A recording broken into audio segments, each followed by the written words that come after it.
땅집고가 부동산 거래가 처음인 분들을 위해 중개보수의 모든 것에 대해 알아보겠습니다.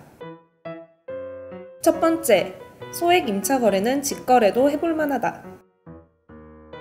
매수인이 직접 발품을 팔거나 인터넷을 통해 매도인을 찾아 매매 계약할 경우 중개인이 끼지 않기 때문에 수수료를 내지 않아도 되겠죠. 요즘은 이를 위한 직거래 사이트나 인터넷 카페도 많아져서 부동산 직거래가 활발해지고 있는데요. 직거래는 보통 보증금 액수가 1,000만 원 이내로 작은 대학가 원룸촌이나 고시촌 등에서 활발하게 이뤄집니다.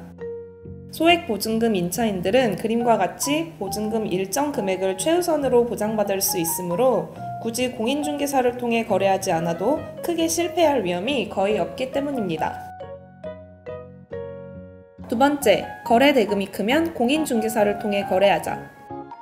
하지만 거래 대금이 몇억 원에 달하는 보통의 매매 임차 거래는 공인중개업소를 통해 계약하는 것이 일반적입니다.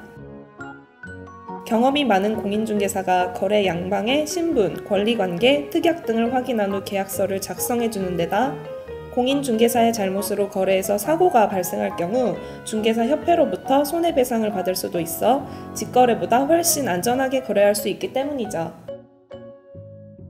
세 번째, 중개수수료율 표에는 상한만 있다. 부동산 중개보수료율은 지역에 따라 거의 차이가 없이 동일합니다.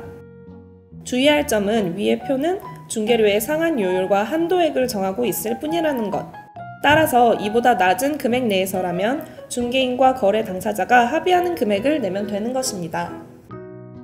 네 번째, 분쟁이 싫다면 거래 전 미리 협의하자. 하지만 중개인들이 대부분 상한액을 요구하기 때문에 특별한 경우가 아니면 이보다 낮은 금액을 내겠다고 말하기 어렵고 중개사와 거래인 간 분쟁이 생기기도 하죠.